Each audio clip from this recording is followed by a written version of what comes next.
Hey everybody! Seemed like everybody enjoyed the other video that I made, that tour that I gave of the garden at my house. So I thought I would go ahead and do a tour of my other garden, my much larger garden that has been around for quite a bit longer. This is the 6th year of this particular garden, and it is just getting better and better every year. The only downside is I did not cover it very well this past fall, so the wood chips are not as thick as I'd like them to be, and so the weeds are coming through a little bit more than I would like them to. But the soil quality seems to just be awesome, and things seem to be thriving. So I'll just kind of go through. Over here, got some beefsteak tomatoes. Look like they are doing pretty good. Planted some basil, of course, right underneath them. And I think there's maybe a little bit of parsley there too. Next, I have some red leaf lettuce here that has reseeded itself, I think maybe like the 3rd year in a row. This is Merlot lettuce, which is pretty awesome. I got the seeds from Baker Creek. I think I'll probably want to get some more of those seeds at some point though. Or just save these ones and see if they keep reseeding themselves. Over here, I got my purple pole beans. I like to get the purple beans because they're a lot easier to find when you're out here harvesting them in the hot sun. You don't have to look for green on green, you can look for purple on green. So yeah, pro tip, if you ever want to grow a bunch of beans and make it easier to harvest, get purple ones. Down here, I got some bush beans growing. These are dragon tongue beans. I've never grown this variety, but the picture of them looks really cool. They're like pink and lime green with, and they look like dragon tongues. So yeah, you'll notice the idea behind this garden. Pretty much everything I'm growing here, I don't really have to come out and take too much care of it. I come out here a few times a week. The other garden is more like my everyday go out and pick my greens. This is like my couple times a week I come out and get whatever needs to be harvested and just kind of take care of it. I got some beets here. Like you'll notice the path, it's like right here in the middle. I got beets on either side, and then I got marigolds and nasturtiums growing there too. And then over there I have, again, the same thing on that side, the beans and the red leaf lettuce. That's not Merlot, I think that's like New Red Fire lettuce. And over here, those are raspberries. I think this year I'm gonna try putting some bird netting over them and see if that helps. I mean, I'll get a bunch of raspberries, but it seems like a lot of the good ones get taken. So, but I've had good luck with the bird netting with my strawberries, so I think I'm gonna do that again. The zucchini, of course, always go super crazy. I also got like another cucumber plant just like right there in the middle of the zucchini. But yeah, I've already harvested quite a few, mostly Cocozelle and Black Beauty zucchini. I always have more than enough of those. And over there, along that fence over there, are some melons. I got a few varieties this year. I never seem to really have a lot of luck with the melons, but this year I got a few different varieties to see if they do any better. All from Baker Creek.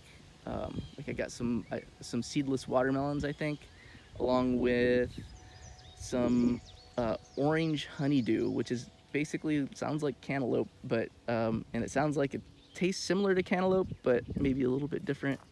I don't know. It's always exciting to see. You never know. And then coming over here, some more experiments. I don't really grow peppers too much. In fact, yeah, I've never really grown. I mean, last year I grew a couple pepper plants, but didn't really pay too much attention to them. So this year I'm growing a couple bell peppers and also experimenting with some okra, red burgundy okra, just because I've recently added some of that into my diet and was like, hey, I should try growing that, see what that's like. Over here, got some asparagus growing in the midst of some strawberries. This strawberry patch is kind of dwindling down. I think I'm gonna put some fresh strawberry plants in there next year from my other garden, which is probably a good way to keep things going. You can just like, thin out the strawberry patch that you already have and make a whole new strawberry patch.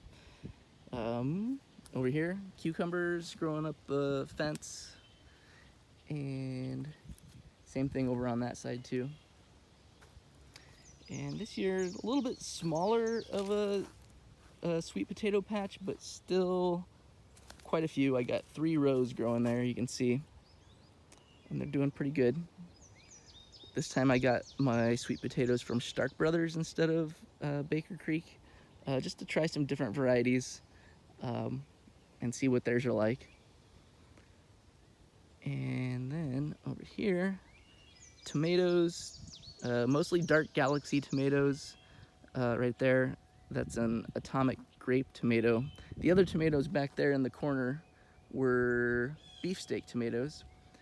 But these Dark Galaxy tomatoes, I tried those last year and I was pretty amazed. I'm not the biggest tomato connoisseur, but they are super awesome if you like a tomato that doesn't have a whole lot of seeds in it. And they also just look cool. So yeah, of course, more basil, some purple basil over here.